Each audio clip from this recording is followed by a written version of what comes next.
have your attention, please? It's time for the final countdown.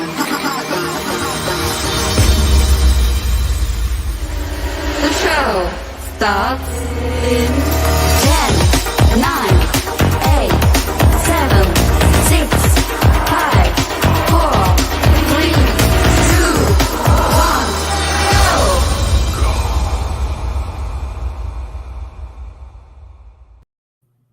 Hey, and welcome to this live stream, Doc's Clinic here. And today we're going to talk about something a little different. So I was watching a video that came out a while ago.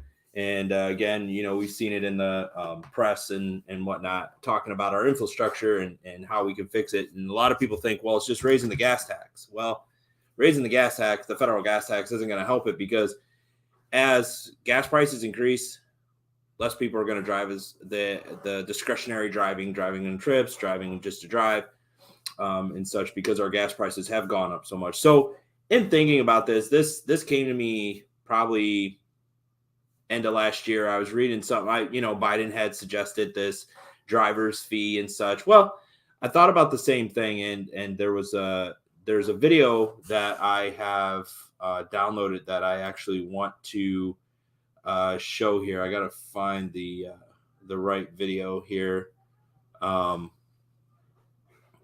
basically what it is it's talking about America's crumbling roads.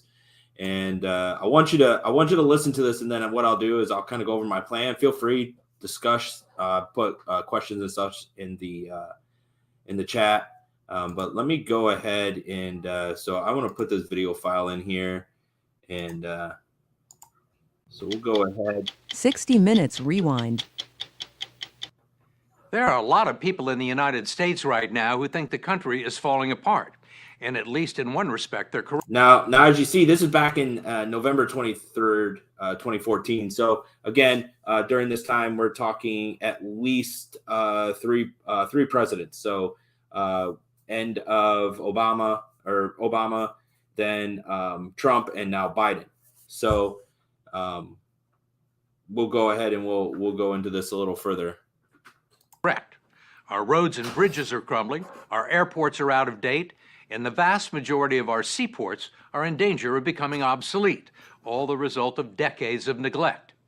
None of this is really in dispute. Now, part of this, I agree with what he says, a lot of neglect. But again, we also have to look at some things that we need to stop doing, giving money to other countries that we don't need to, stop contributing to be the one that always steps up in every single humanitarian issue. Yes, that's fine to, help out, but not to cause huge amounts of debt to our country and to circumvent other things that need to be taken care of. Business leaders, labor unions, governors, mayors, congressmen, and presidents have complained about a lack of funding for years. But aside from a one-time cash infusion from the stimulus program, nothing much has changed. There's still no consensus on how to solve the problem or where to get the massive amounts of money needed to fix it. Just another example of political paralysis. Now, there is a very simple way to fix it. The problem is we all know that common sense is not a common factor in government at all. Everybody's out to line their pockets, and that's the sad part about this. And so when you listen to this, it's you hear them talk about it, but it's a lot of double talk. You were in office, you could have fixed it, or at least attempted to fix it. And I've actually gotten responses back from Michigan, being one of them, that has, has a lot of issues with the roads and bridges. And what's really funny is you get letters back, oh, thanks for your idea, but nobody wants to act on it, because doing something as common sense as my plan is really what would fix our roads and would generate enough revenue by state to actually fix the roads. And, within 2-3 years of doing this, they would be able to fix their roads. Now, they're going to come with a figure here from Pennsylvania, and that's where I pulled my information from. So let's get to that. Washington. Tens of millions of Americans cross over bridges every day without giving it much thought, unless they hit a pothole. But the infrastructure problem goes much deeper than pavement. It goes to crumbling concrete and corroded steel, and the fact that nearly 70,000 bridges in America, 1 out of every 9, is now considered to be structurally deficient. Our infrastructure is on life support right now. That's what we're on. Few people are more aware of the situation than Ray LaHood, who was Secretary of Transportation during the first Obama administration, and before that, a 7-term Republican congressman from Illinois.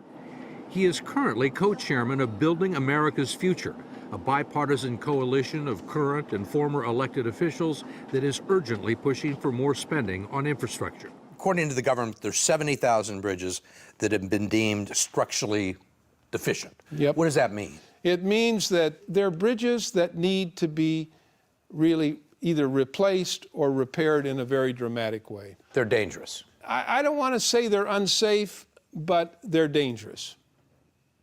I would agree with that. If you were going to take me someplace, any place in the country, to illustrate the problem, where would you take me? Well, there's a lot of places we could go. I mean, you could go to any major city in America and see roads and bridges and infrastructure that need to be fixed today. They need to be fixed today. We decided to start in Pittsburgh, which may have the most serious problem in the country. Our guide was Andy Herman, a past president of the American Society of Civil Engineers. From up here, you can see why they call it the City of Bridges. Yep. Between the highway and the railroad bridges, there's many of them. And most of them old. Most of them old. They're nearing the end of their useful lives, yeah. There are more than 4,000 bridges in metropolitan Pittsburgh, and 20% of them are structurally deficient, including one of the city's main arteries. This is the Liberty Bridge ahead. Yes. An important bridge for Pittsburgh? A very important bridge for Pittsburgh.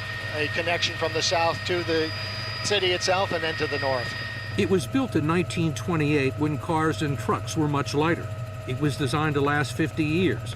That was 86 years ago. Every day in Pittsburgh, 5 million people travel across bridges that either need to be replaced or undergo major repairs. One of these arch bridges actually has a structure built under it to catch falling deck. See that structure underneath it? They actually built that to catch into the falling concrete so it wouldn't hit traffic underneath it. That's amazing. It all comes down to funding. Right now, they can't keep up with it. 300 bridges become structurally deficient each year in the state of Pennsylvania. That's 1% added to the already 23% they already have. They just can't fix them fast enough. Pennsylvania is one of the worst states in the country when it comes to the condition of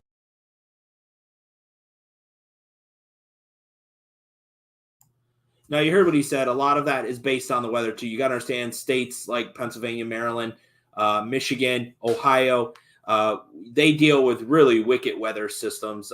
It can be 100 degrees one day, and it could be negative 30 the next. Rain, sleet, and snow, high temperatures, low temperatures, freezing, sub-zero to, like I said, 100, 110 degrees.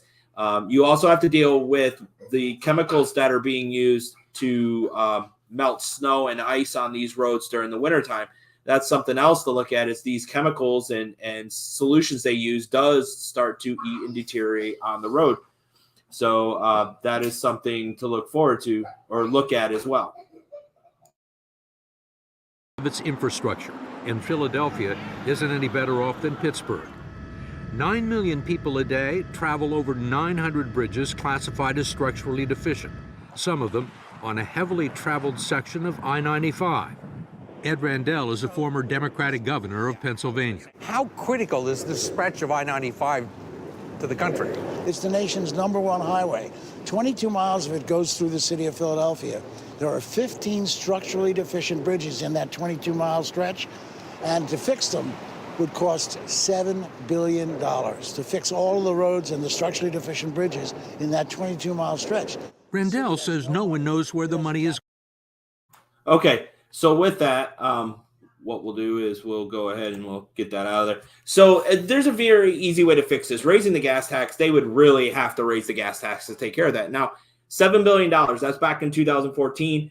I know when President Trump was in office, they had talked about, the infrastructure project and what it was going to cost. Well, here's my plan in all this. And this is actually quite simple. And some people, there's a way to look at this. There's two ways. You can either look at it in a negative light, or you can look at it in a positive light, that money is being used for fixing the roads. Now, this is a state-by-state issue, and instead of relying on the federal government, they can actually take care of this in their own state.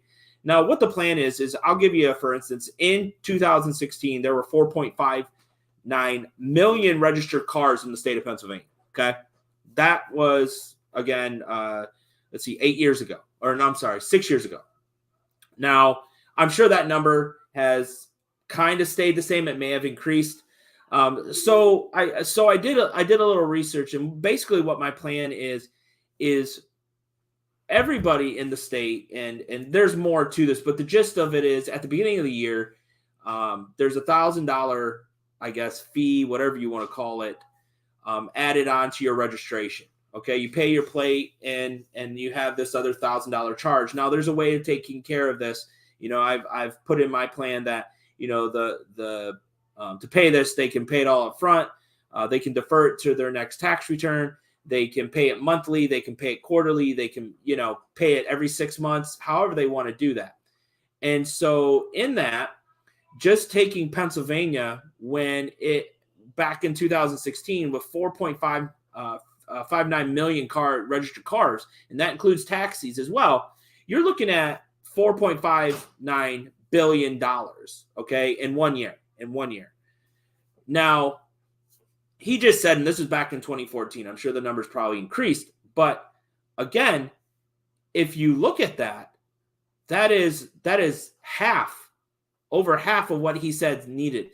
And the great thing about that is once you put this plan in place, you started at the beginning of the fiscal year, or you started at the beginning of the calendar year, whichever they want. So as people are re-registering their car, they're getting hit with, or getting that extra $1,000 tax. Now, you can call it what you want. You call it a tax, a fee, a fine, whatever. I don't see it as a fine. I see it as a fee. You're using the roads every day. You're putting wear and tear on the roads. You gotta contribute a little bit more. And this is everybody that drives. Okay. I don't care if you drive commercially. I don't care if you drive a motorcycle. You're still hit with the same amount. Now, for 5 years, what happens is this $1,000 is added to your registration fee. Okay. Once 5 years has passed and you got that same car, well, it cuts down. It goes from 1,000 down to 500. Okay. So in 5 years, it's going to drop. But over that 5-year span, just to give you an idea, in 5 years, you're, like I said, you're looking at $4.59 billion. Okay. And let's times that by 5. So you've generated 22 trillion, or I'm sorry, that's not right. Sorry. $22.95 billion in 5 years. Well, that's enough to take care of all your roads and bridges. Okay. That's enough to do port, infrastructure repair and updating. And that's enough to work on your railroads. Now, what happens is this isn't, the way this works is every time somebody would buy a car, okay, regardless if it's new or used, that person is going to start their time over. So say I have a Honda, I drive my Honda for 6 years, right?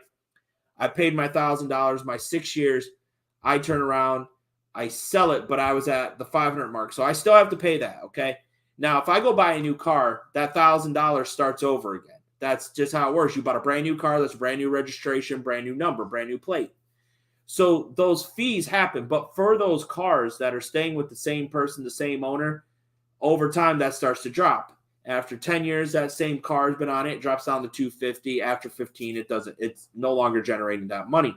But you see what this does is even if they did it for 5 years on a vehicle purchase, okay, used or new, motorcycle, truck, car, I mean, even boats, they could put this on boats and jet skis, because again, you're using the waterways, they got to repair those docks. They've got to drudge the rivers and drudge the ports and stuff like that. So you're still using services. But what this allows to do is even if you did this for 5 years on the same 4.59 million people, and you did it for 5 years, you're generating enough revenue to fix your bridges, fix your roads, and and move that money remaining over to the other infrastructure projects. Now, the thing about this is here's the other thing. One is the gas tax is gone. You get rid of the gas tax completely. You don't need it anymore. The gas tax is obsolete.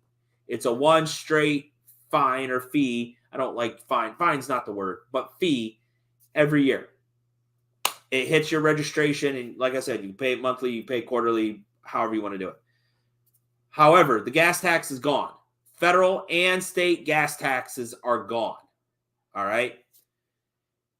You also put the stipulation in the bill that the companies, these gas companies or gas stations, cannot raise their prices to make up the difference that has now been taken away from the price of a gallon of gas. So here's what we're going to do. We're going to remove two taxes, state and federal gas tax. They're gone. They don't, it doesn't need to be there anymore. Okay. Same thing with diesel. You get rid of those taxes because truckers are paying this as well. So you get rid of those. Then you turn around, you put it in there that, hey, you can't raise your prices per gallon to make up because we removed these two taxes out. So you stop the gas companies from trying to make an even higher profit. And you're passing some savings and filling up your tank every week to your drivers. So they're in a way they're saving money. Probably by the end of the year, if you calculated how many gallons of gas you bought within the course of a year, and you looked at what the gas tax percentage of that expenditure was and took that out of each purchase, you're probably going to save that $1,000. So really, you're just getting a different fee. Okay, you're getting a different amount because, you know, I'm going to write this number down, this 22.95 bill. That way I have it in my notes. But say, for instance, you spent $50 in gas, and the federal gas tax is 18%. Well, that 18% is $9. So right there, if I took that out of a $50 gas bill, now you're down to 41, and then whatever your state, let's take a quick look and we'll see what the state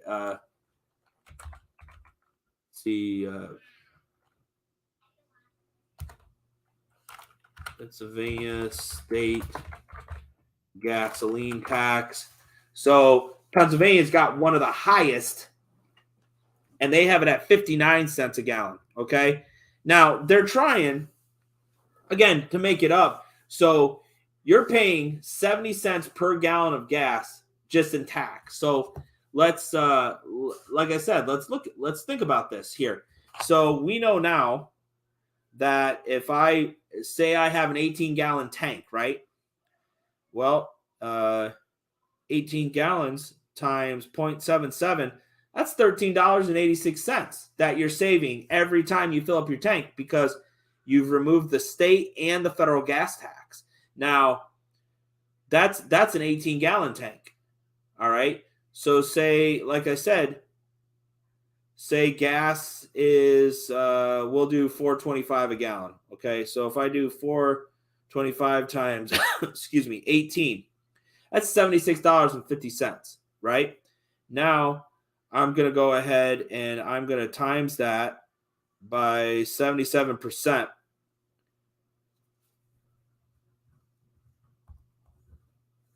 And I'm going to take 76.50 minus 58.90, and I save $17.60 because I removed both the federal and state gas tax out of your taxes. And this wouldn't be just one state. Every state could adopt this, the same exact thing. So that way they're generating that money. And what happens is that money, the other thing that has to be written in that bill, and again, we would need a non-governmental agency that looks out for this in the state, and their whole purpose is when the state says, hey, I'm fixing this bridge. Okay, Pennsylvania comes and says, we're fixing the Liberty Bridge. We've already had the engineers come out. They said, we gotta replace all of this. Okay, this is what it's going to cost to fix it all, and this is how long it's going to take us to fix it. So what they do is they say, okay, you have your contract. The proposal's been approved. Here's the end cost. They literally would write a check out of that fund for them and say, here you go. we're not giving you any more money. You have to keep this on time. Okay, you're starting in here. We're talking that'll be here. Well, let's get this up. When will one lane each way be ready to be used? So that way the traffic can start rolling on that. All right. You get all those things done. You start talking to your people and say, look, you guys have paid all this money to us to fix your bridges. Well, guess what? We got to fix this bridge. We're taking this bridge down first. All right. We're going to take this bridge down first and we're going to fix it. That's what we got to do. So, yes, there's going to be some heartache. Yes, there's going to be some pain in doing this. You know, they talk about needing Congress to do this. You don't need the federal government to do this for you. The states need to enact this. The states need to go ahead and put this on their docket and say, hey, look, we have this huge issue. We're not getting any money from the Fed, but here's what we want to do. We want to, and because the roads are in your state, guess what? You're responsible for them. It's not the Federal Department of Transportation is coming out and fixing them. No, it's the state coming out. So what they do is they say, here's our plan. It's passed the House and the Senate. We're sending it to our governor. They're going to sign it. We're going to put it in play. Now, everybody's like, well, how would you put this into the system? Well, it's easy. If you say, if that bill got passed, let's do, for instance, gets passed in 2022, right? You start talking to everybody and say, look, this is going into effect in 2023. Here's all the information you need to know. Start being transparent. Let them know that this money is only meant for bridges, railroads, and roads. Okay? That way, that money, and again, you have this independent group that's outside the seat of government that literally is going to be tracking this every month. Okay? So starting January 2023, say they have, I don't know, let's take a number. Say 500,000 people, right? 500,000 people got to re-up in January. So, okay, we got 500,000. Now, you also have to understand that you're not going to see the first pack of money from this until 2024. So that's something that also has to be in the mind too, is that, okay, they're paying this. We're not going to see money until 2024. We'll just say 500,000 people in January renew their plates, right? Well, coming right out of the gate, that's $500 million. Okay.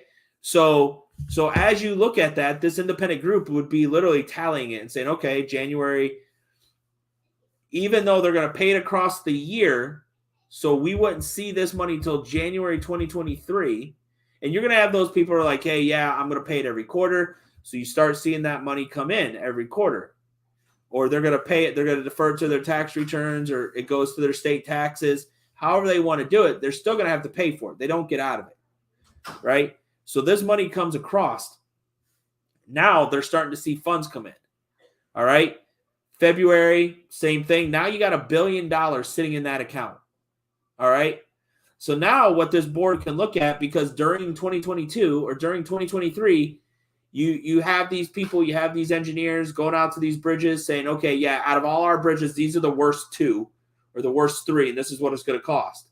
All right, so okay, give us your proposal. When would you like to start? Knowing full well that you're probably not going to see those funds. You got to plan it 12 months out. They're going to say it's going to cost this. Okay, so those are the first 2 projects. So you look at your fundage coming in, you look at your funding and be like, okay, so now sitting in this account over here is the money plus some extra to start this project. Okay, here you go. I'm writing you the check. Here it is right now. You need to start work. And at that point, once the money is there, they should start work. And again, the thing that has to understand is government has to get more efficient. So it's none of this, well, it's raining. I don't care if it's raining. Get out there, and if you're tearing down their bridge, tear it down. You know? Get these people ready to rock and roll as soon as you get the funding. Waiting for the federal government is the worst thing ever. These states, like I said, could implement this, have it ready to go, and it wouldn't be a horrible thing, because, again, if the bill was passed, and it's very simple, that's the thing, is this bill does not need to be any more than 2-3 pages at max. You're getting rid of both the state and federal gas tax. In the process of doing that, you're replacing it with a $1,000 build infrastructure better plan, or whatever, the American roadway plan. All right. That sits into effect on every vehicle for 5 years. or every registration in that state. It stays there for 5 years. So that $1,000 is going to be coming in every year. With more drivers, new cars being purchased, guess what? That $1,000 is hitting those new cars as well, or hitting that used car, or that motorcycle, or that semi-truck, or that boat, those jet skis. It's something that encompasses everything, because guess what? We all use it, and that's the problem. We take it for granted. We're like, oh, we pay the gas tax. Well, the gas tax, 18 cents a gallon isn't a lot. You know, you look at these high gas taxes, 77 cents on the gallon of gas is taxes in the state of Pennsylvania. That's crazy. If you could eliminate that and pass a savings, and like I said, it's $17.60. I want to figure this out, because most people fill their gas tanks at least once a week. So if I save $17.60 every week, and I take $17.60, just in 4 weeks, I've saved $70. Okay, just in 1 month. So we'll go ahead and let's just do this for the masses. In 12 months, I've saved $844.80. So, okay, granted, you paid an extra $200 if you think about it. Or if you drove a little bit more that week and you filled up a little bit more, you might have to fill up twice, or you're going on a trip. You start to look at that. And the thing is every state would have to enact this same plan pretty much all at the same time. They would need to be universal. They would need to discuss it and say, look, these states over here are getting ready to do this so they can start generating this revenue, but we want to make sure we have it over here too. So that way, because California can't take it from Georgia or Florida. No, that's Georgia and Florida's money. Okay. Now they could write this bill at the federal level and say it encompasses every state. This is the plan. It's not changing. Your state gas tax and the federal gas tax are eliminated on this date. Why? Because now we're charging this American driver's fee, or whatever you want to call it. And now it's there. So the federal gas and the state tax go away. You put a clause in there that no retailer, no gas company, they cannot raise the price of diesel or gasoline due to these taxes being removed. So that's gone. So now you don't have to worry about that anymore. So, I mean, it's not a hard plan. Yes, there's some heartache. Yes, I could see people be like, oh man, I already paid this in my registration. I know in Georgia, once you pay the initial like $3,000 up front or whatever it is, the taxes on the car, your initial payment, which is crazy, which is in most new cars, it's included in the cost, or when you buy a car, whether it's used or new. But then every year you literally pay like $20-$30 for registration. Okay. Well, now here's the time to start fixing our roads, fixing our ports. I mean, we've got one of the biggest ports in the world now sitting here in Savannah. So again, this plan, it's not everybody's cup of tea, but I think it would help, because within 2 years of it being up and running, you would generate your first set of projects. Because it could easily be said that, hey, in 2024, we have this amount of money now, and these projects can now start working. So let's go. Here we go. Boom. Or you say, okay, in 2024, we're projecting we'll have this amount. We need to start seeing signed, approved proposals for infrastructure, true infrastructure, coming in no later than here to start being in line for funding, because we're going to issue funding checks or monies for this on this day or on this month. So you need to be ready. And honestly, I think it could be done. I think it's common sense. The problem is everybody wants to line their pockets and everybody wants to take, responsibility for it. But again, this is just an easier way. It's very simple. It doesn't need a lot of rubbish or gibberish in the fine text. It literally needs to be no more than 3 pages long, and that's it. And again, no pork belly spending, no earmarks attached to it, none of it. It just needs to go through and say, look, if we don't do this, we don't have bridges. Our rail system's going to fail. And that's the thing. If you're able to show proof that this is going to actually benefit the American driver, guess what? They'll go for it. These four in Pennsylvania, literally in 2016, the 4,590,000 registered vehicles, those people that drive those vehicles, guess what? They're going to be like, you know what? Yeah, that's not too bad. I understand that. Yeah, it's going to suck for people that have multiple cars. But again, being able to pay for it per month instead of all up front would relieve a little bit of that. Again, if you decide to pay for it in a quarter, it's just one more thing you have to put in your budget. But it's either that or they raise taxes on gas and make it even more expensive than it already is. And we all know that gas tax money isn't going where it should be going. Again, this is a very simple, plausible way to take care of this. And you could, I mean, again, $1,000 is a nice round, even number. But if you wanted to go, even 500 for 10 years, when you look at that, with that many registered vehicles, you're still generating $2,295 million a year, and that's at that's at $500 extra per year. Still take away the gas taxes, and still you're still going to generate that revenue to repair roads. Again, it might come down to the fact of where you start pegging off little projects first. This 5-mile stretch of this road, horrible potholes. We need to rip it up and relay it back down. And that it only cost us to do that $3 million. Okay, well, we have a bunch of those projects throughout the state. Well, let's fund them so they can get out there and start working on them, because the last thing you want is construction in the wintertime. So try to get as many of these projects done during the spring, summer, and fall as possible. And then whatever can be done during the wintertime, then you move forward on that. That might be something as simple as, and one thing they don't show in Pennsylvania is the tunnels that go through the mountains. When was the last time they've been updated or looked at and replaced if need be and whatnot? So let's take a hard look at that. But again, there are ways to fix this and to get rid of that horrible gas tax, both state and federal. Because again, we know those taxes aren't going where they should be. That's the problem. That's why the roads haven't been fixed. That's why bridges haven't been replaced. You saw that one clip where they had built a structure to catch falling debris.